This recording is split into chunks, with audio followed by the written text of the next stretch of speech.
Did Hollywood really bury the Western because audiences stopped caring, or because the best ones became too dark, too dirty, and too honest? After the 1970s, the clean cowboy myth started bleeding out. Heroes became killers. Towns became traps.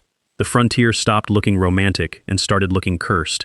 These are 20 gritty Westerns Hollywood pushed into the shadows, but they still hit harder than most modern blockbusters. Number 20. The Long Riders, 1980. The Long Riders is not the kind of Western that treats outlaws like clean legends. Walter Hill turns the James Younger gang into a violent family machine slowly running out of road. The film follows Jesse James, Frank James, Cole Younger, and their brothers as they rob banks, hide from the law, and slowly realize that every robbery brings them closer to death. What makes the movie feel so raw is the casting gimmick that actually works. Real sets of brothers play real outlaw brothers. The Carradines, the Keaches, the Quaids, and the Guests give the film a strange family tension, as if loyalty is not just acted, it is inherited. The famous scene is the Northfield bank raid. At first, it looks like another outlaw job, but then the whole town turns against them.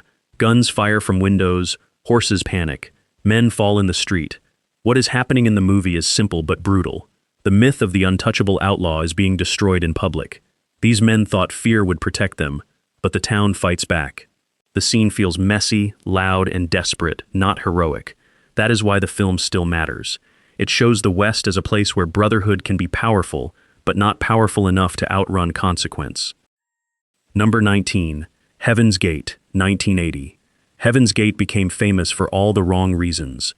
People talked about its budget, its disaster, and its damage to Hollywood, but buried under that reputation is one of the most ambitious, bitter Westerns ever made. Directed by Michael Cimino, the film is set during the Johnson County War, where wealthy cattle barons target poor immigrant settlers and brand them as thieves. At the center is James Averill, a Harvard-educated marshal who sees the violence coming but cannot stop the machine of class power. The film is about land, money, and who gets to call themselves American. Its famous scene is the roller skating dance inside the immigrant community hall. On paper, it sounds strange for a Western, but on screen it becomes haunting. People skate, laugh, flirt, and celebrate in a dusty wooden building, while outside, powerful men are already preparing their destruction. What is happening is not just a party. It is a whole community trying to live before history crushes them. Later, when the violence finally explodes, the film becomes almost unbearable. Wagons circle, guns fire, bodies drop in mud and smoke. Hollywood wanted Westerns where civilization defeats chaos. Heaven's Gate says civilization itself can be the villain. That may be why it was easier to bury the movie than admit how angry it really was. Number 18. The Gray Fox, 1982. The Gray Fox is quiet, sad, and deeply underrated. It stars Richard Farnsworth as Bill Miner, an old stagecoach robber released from prison after decades behind bars. When he comes out, the world has changed. The West he knew is fading. Horses are giving way to machines. Silent films are becoming a new kind of myth. But Bill does not know how to live as an ordinary man, so he looks at the new world and decides to rob trains instead of stagecoaches. The film is about age, dignity, and a man trying to remain himself after time has passed him by. Its most famous scene comes when Bill watches the great train robbery in a Nickelodeon. He sees crime turned into entertainment, and something lights up in him. What is happening in the movie is both funny and tragic. An old outlaw is learning his next move from the new mythology of cinema. The screen teaches him how to become a legend again. But the Gray Fox never makes Bill look invincible. He is polite, careful, and almost gentle, yet still trapped by the only identity he understands. The movie feels like dust settling on a dying era. It is not loud, but it stays with you, because it understands something Hollywood often avoids. Sometimes the West does not end in a shootout. Sometimes it ends when an old man realizes the world has moved on without him. Number 17. Barbarosa, 1982. Barbarosa is one of those Westerns that feels like a campfire story told by someone who may be lying, but you keep listening anyway. Willie Nelson plays Barbarosa, a legendary outlaw wandering through Texas and Mexico with a price on his head. Gary Busey plays Carl, a young farm boy who accidentally kills his brother-in-law and runs from home. When Carl crosses paths with Barbarosa, he enters a world where reputation is almost more dangerous than bullets. The movie is about myth-making. Barbarosa is not just a man. He is a story people keep repeating. Some fear him, some admire him, and some want to kill him just to prove they exist. The famous scene is when Barbarosa returns near the family that hates him, especially the old patriarch who keeps sending men after him. What is happening is a twisted ritual. Barbarosa is trapped in a blood feud, and the people chasing him are just as trapped as he is. The film has gunfights and desert tension, but its real grit comes from sadness. Carl thinks becoming an outlaw will make him free, but he slowly learns that legends are prisons. Barbarosa smiles, jokes, and survives, yet death follows him like a shadow. Hollywood loves clean heroes and clean villains. Barbarosa gives us something stranger. A charming outlaw who knows his own myth may eventually get him killed. Number 16. The Ballad of Gregorio Cortez, 1982. The Ballad of Gregorio Cortez is not a traditional cowboy fantasy. It is a tense, angry western about language, racism, fear, and a misunderstanding that turns deadly. Edward James Olmos plays Gregorio Cortez, a Mexican-American farmer in Texas who becomes the target of a massive manhunt after a sheriff is killed. But the film carefully shows how the trouble begins. Words are mistranslated, assumptions become accusations, and authority moves faster than truth. The movie is about how quickly a man can be turned into a criminal legend when the people chasing him do not understand him. Its famous scene is the first confrontation between Cortez and the law. What is happening is painfully clear. A conversation breaks down, tension rises, and both sides react before understanding the full truth. The violence is not staged like a heroic duel. It feels like a terrible mistake that history will twist into something else. As Cortez runs across the landscape, the film becomes both a chase movie and a political statement. Newspapers exaggerate him, lawmen fear him, communities whisper about him. But Cortez himself is mostly trying to survive. That is the grit of the film. It strips the Western down to power and perception. Who gets believed? Who gets hunted? Who gets remembered as dangerous? Hollywood buried films like this because they do not flatter the old frontier myth. They interrogate it. Number 15. Pale Rider, 1985. Pale Rider is one of Clint Eastwood's most ghostly westerns. On the surface, it looks like a classic story. Poor miners are being bullied by a powerful land baron, and a mysterious stranger rides in to help them. But the film feels darker than that. Eastwood plays the preacher, a quiet man with a violent past and an almost supernatural presence. He arrives after a young girl prays for help, and from that moment, the movie treats him like both a man and a warning. The film is about greed, faith, and revenge hiding under religious silence. Its famous scene comes when the preacher faces a group of thugs in town and beats them with an axe handle. What is happening in the movie is more than a fight. The local bullies are used to frightening weak people, but now they are facing someone who does not fear pain. Every strike feels like punishment arriving late. The final showdown is even colder. The hired killers come for him, but the preacher moves through the town like a shadow that already knows where everyone will die. Pale Rider was successful, but it is still often treated like a minor Eastwood film. That is unfair. It captures a dirty truth about Western justice. Sometimes the town does not need a hero. Sometimes it needs a ghost with a gun. Number 14. Silverado, 1985. Silverado is often remembered as a fun throwback Western, but underneath its crowd-pleasing energy is a story about corruption, betrayal, and men trying to escape the violence that keeps finding them. Lawrence Kasdan brings together four drifters, Payton, Emmett, Mal, and Jake, who end up in the town of Silverado, a place controlled by crooked lawmen, greedy ranchers, and old grudges. The movie is brighter than some gritty westerns, but its world is still built on theft, intimidation, and revenge. The famous scene is the final showdown in town, especially when Kevin Costner's Jake charges through the street with reckless, almost boyish fury. What is happening is the old Western machine firing on all cylinders. Corrupt men finally meet the people they underestimated, but the violence is not random. Each hero is settling a different wound. Mal fights for his family and dignity. Emmett faces enemies from his past. Payton confronts the man he could have become. Silverado matters because it arrived when Hollywood was unsure whether the Western still had life. The film proved the genre could still move, laugh, bleed, and explode. But because it was not cynical enough for critics or simple enough for blockbuster culture, it became oddly trapped between eras. It is not just nostalgia. It is a film about men realizing that the West only looks free until someone powerful decides the land belongs to him. Number 13. Extreme Prejudice, 1987. Extreme Prejudice is not a traditional Western, but it is pure borderland grit. Directed by Walter Hill, the film throws old cowboy codes into a modern world of drug money, military secrets, and broken friendships. Nick Nolte plays Texas Ranger Jack Benteen, a hard, silent lawman whose former best friend, Cash Bailey, has become a powerful criminal across the border. Their conflict feels less like cops and criminals and more like two gunfighters who took different roads from the same dusty town. The film is about loyalty turned rotten. Its famous scene is the final gun battle in the Mexican town, where a covert military team, Bailey's men, and Benteen collide in a storm of bullets. What is happening is almost operatic. Every lie, betrayal, and secret mission collapses into one violent street war. It feels like the Wild Bunch dragged into the 1980s, with sunglasses, automatic weapons, and the same old fatal pride. The movie is gritty because nobody comes out clean. The law is compromised, friendship is poisoned, love is caught between violent men. Hollywood buried this one because it did not fit neatly into one box.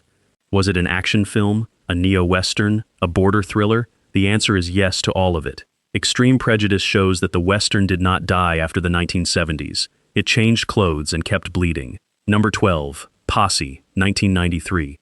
Posse is one of the boldest Westerns of the 1990s, and Hollywood never gave it the respect it deserved. Directed by Mario Van Peebles, the film follows a group of black soldiers who return from the Spanish-American War and head west with stolen gold.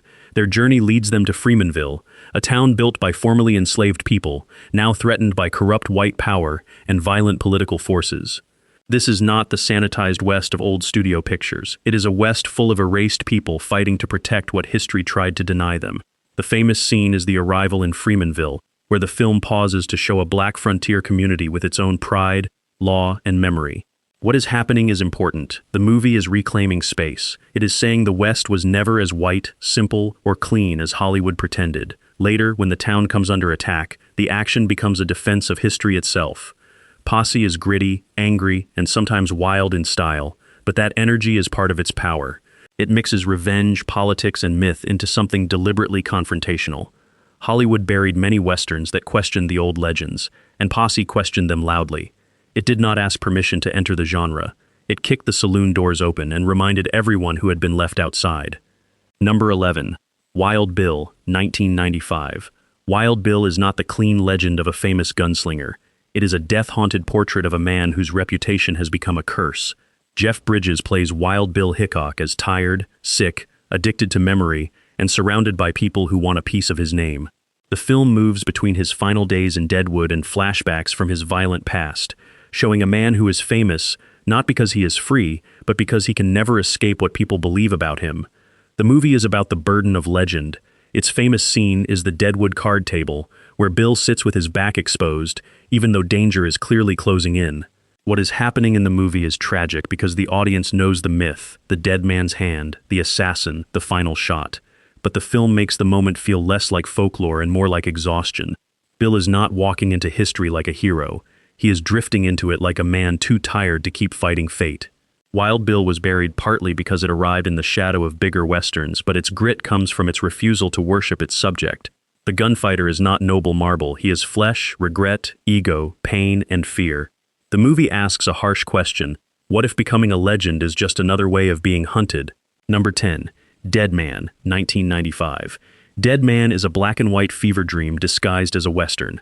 Directed by Jim Jarmusch, it follows William Blake, played by Johnny Depp, an accountant who travels west for a job and instead finds violence, humiliation, and death waiting for him.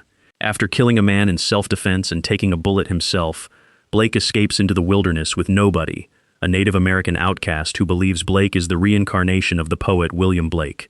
The film is about spiritual death, colonial violence, and the absurd cruelty of the frontier. Its famous scene is Blake's first real act of violence after becoming a hunted man. What is happening is not a heroic transformation. He is not becoming a cowboy champion. He is becoming a ghost while still breathing.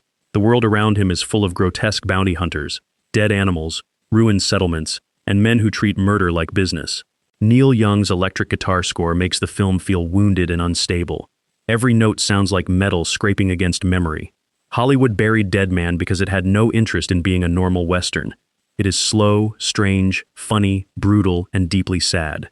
But that is exactly why it endures. It takes the frontier myth and drains the color out of it, leaving behind bones, smoke, and a dying man walking toward the end of the world. Number 9. Last Man Standing, 1996. Last Man Standing is a gangster film wearing Western dust. Directed by Walter Hill, it reworks the same basic story behind Yojimbo and A Fistful of Dollars, but drops it into Prohibition-era Texas. Bruce Willis plays John Smith, a mysterious drifter who arrives in the nearly dead town of Jericho, where two rival gangs are fighting for control. Instead of choosing a side, Smith plays both sides against each other, turning greed into a weapon. The movie is about survival in a town where morality has already packed up and left. Its famous scene is one of Smith's hotel room shootouts, where pistols blast through walls and bodies fly backward with almost mythic force. What is happening is simple but nasty. One man is using violence as language in a place where nobody understands anything else. The gunfire is exaggerated, but the mood is dry, mean, and hopeless. Jericho feels less like a town and more like a graveyard with alcohol money running through it. The streets are empty, the faces are sweaty and suspicious, nobody trusts anybody, and every alliance has an expiration date. Last Man Standing was not treated like a major Western, perhaps because it looked like an action movie. But underneath the trench coats and Tommy guns is an old frontier story. A stranger rides in, finds corruption, and burns the whole place down.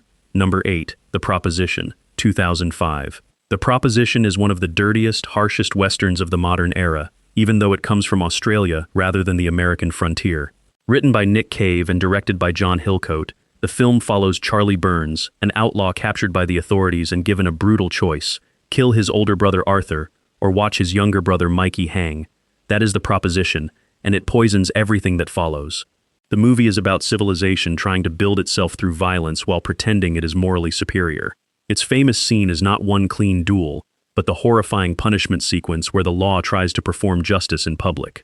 What is happening is ugly and deliberate. The authorities want order, but their method looks almost as savage as the crimes they condemn. The crowd watches, the sun burns, and nobody gets to feel innocent. The landscape is a character here. The heat feels physical. The flies, blood, dust, and silence make the film almost suffocating. Arthur Burns, played with terrifying calm by Danny Huston, is less a normal outlaw than a nightmare wandering through the wilderness. The Proposition was never built for mainstream comfort. It is too bleak, too slow, too morally infected. But if you want a Western that strips the genre down to guilt, family, and violence, this one is impossible to forget. Number 7, Seraphim Falls, 2006. Seraphim Falls begins like a pure survival chase and slowly turns into something stranger and more symbolic. Pierce Brosnan plays Gideon, a wounded man fleeing through snow-covered mountains while Liam Neeson's Carver hunts him with obsessive hatred. At first, the movie gives almost no explanation. We just see a man running, bleeding, hiding, and fighting to stay alive. That mystery gives the opening a raw power. The West here is not wide-open freedom. It is cold, hunger, pain, and pursuit. The film is about revenge after war, and how hatred can keep a man alive long after his soul has burned out. The famous scene is the opening ambush, where Gideon is shot and forced to remove the bullet from his own arm before escaping. What is happening is survival at its most physical. There is no speech about courage. There is only blood, breath, snow, and panic. As the chase moves from icy mountains to dry desert, the movie becomes almost biblical.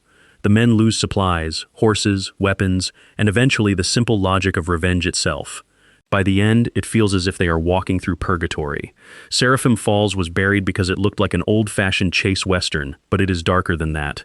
It asks what revenge leaves behind when there is nothing left to take. Number 6.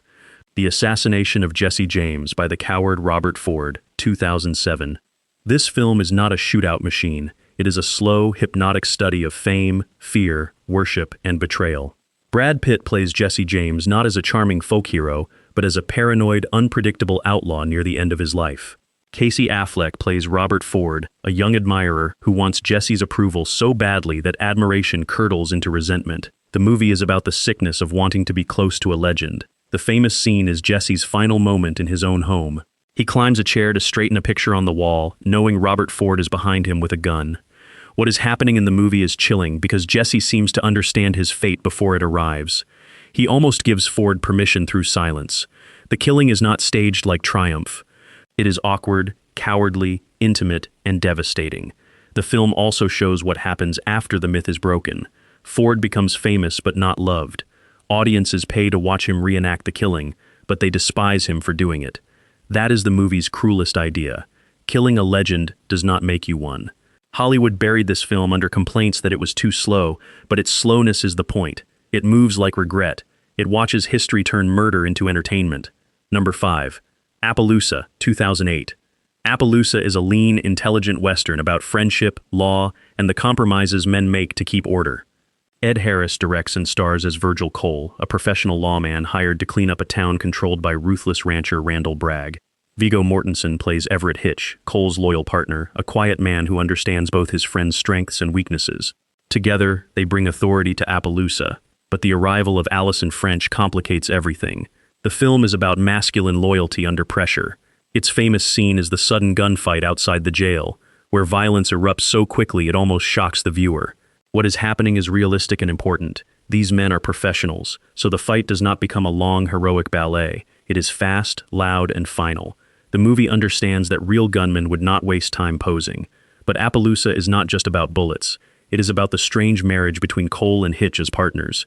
Hitch often sees what Cole cannot, especially when emotion clouds his judgment. The grit comes from restraint. The town is dusty, the politics are dirty, and the law depends on flawed men with guns. Hollywood often sells Western friendship as simple brotherhood. Appaloosa makes it quieter and more complicated. Sometimes loyalty means standing beside a man. Sometimes it means knowing when he is wrong and staying anyway. Number 4, Meek's Cutoff, 2010. Meek's Cutoff is one of the most stripped-down westerns ever made. There are no big shootouts, no heroic cavalry charges, and no romantic frontier speeches.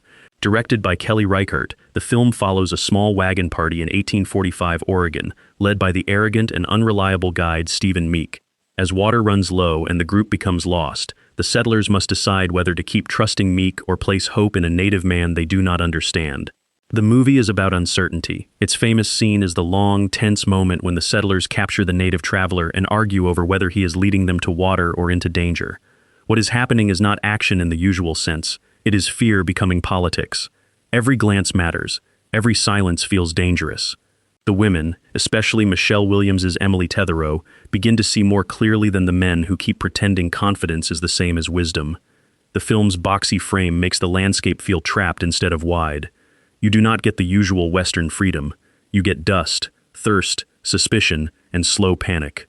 Hollywood buried movies like this because they deny easy satisfaction. Meek's Cutoff does not tell us the frontier was brave. It tells us the frontier was confusion, bad leadership, and desperate people walking toward an answer they might never reach. Number 3, Blackthorn, 2011. Blackthorn imagines that Butch Cassidy did not die in Bolivia. Instead, he survived, aged, and lived quietly under the name James Blackthorn. Sam Shepard plays him as weathered, lonely, and tired of hiding. When he decides to return home to America, he gets pulled into trouble with a young Spanish engineer carrying stolen money. Suddenly, the old outlaw is back in motion, riding through Bolivia's harsh landscapes with enemies closing in. The movie is about aging legends and the cost of surviving your own myth. Its famous scene comes when Blackthorn rides across the salt flats, a wide white emptiness that makes him look both free and already dead. What is happening is visual poetry. A man who once belonged to stories is crossing a landscape that seems to erase all stories. The past is behind him, but it is also the only thing people want from him. Blackthorn is gritty because it refuses to turn old age into weakness or easy wisdom. Butch is still sharp, still dangerous, but also deeply aware that time has taken more from him than the law ever could. The action is restrained, but when violence comes, it feels final. Hollywood loves young outlaws burning bright. Blackthorn asks what happens if the outlaw lives too long. The answer is lonely, beautiful, and quietly devastating. Number 2, The Homesman, 2014. The Homesman is one of the bleakest westerns of the last few decades. Directed by Tommy Lee Jones, it follows Mary B. Cuddy, played by Hilary Swank, a capable but lonely frontier woman tasked with transporting 3 mentally broken women across dangerous territory. She recruits George Briggs, a claim jumper she saves from hanging, and together they begin a journey that strips away every comforting myth about pioneer life. The movie is about the emotional cost of the frontier, especially for women. Its famous scene is Mary B's devastating request to Briggs, where her loneliness becomes impossible to hide. What is happening in the movie is more painful than a gunfight. A strong woman, respected for her competence but rejected as a wife, exposes the wound beneath her discipline. The scene shows how the frontier does not only kill bodies, it can starve people of tenderness until they break. The journey itself is harsh and unsentimental. The women being transported are not treated like background tragedy. They are evidence of a world too brutal for the human spirit. Briggs begins as selfish and rough, but the road changes him in ways he does not fully understand. The Homesman was buried because it is not the Western people expect. It does not celebrate endurance. It asks how much endurance can destroy. That honesty makes it unforgettable. Number 1. Hostels, 2017. Hostels feels like a Western carved out of grief. Christian Bale plays Captain Joseph Blocker, a U.S. Army officer ordered to escort dying Cheyenne chief Yellow Hawk and his family back to their homeland. Blocker hates Yellow Hawk because of the wars they fought against each other, and Yellow Hawk has his own reasons to hate him back. Their journey begins with bitterness, but the land ahead is filled with new violence, forcing enemies to depend on each other. The movie is about hatred, trauma, and the slow, painful possibility of recognition. Its famous scene comes early, when Rosalie Quaid, played by Rosamund Pike, is found after her family is attacked. What is happening is almost too painful to watch. A woman sits in shock, holding what remains of her old life, unable to process the horror around her. The scene sets the tone for the entire film. This is not adventure. This is survival after the soul has been injured. As the group travels, the film becomes a funeral march through American violence. Soldiers, settlers, and native people all carry wounds. Nobody is innocent in a simple way, but some are trying to change before it is too late. Hostiles was not buried because it lacked power. It was buried because it was too mournful for audiences expecting easy Western justice. It understands the darkest truth of the genre. The frontier was not built by heroes alone. It was built on graves. So did Hollywood bury these Westerns because they failed? Or because they told the truth too sharply? These films do not give us polished cowboys and clean sunsets. They give us guilt, hunger, betrayal, broken legends, and towns built on fear. Maybe that is why they still matter. The Western did not die after the 1970s. It just stopped lying so politely.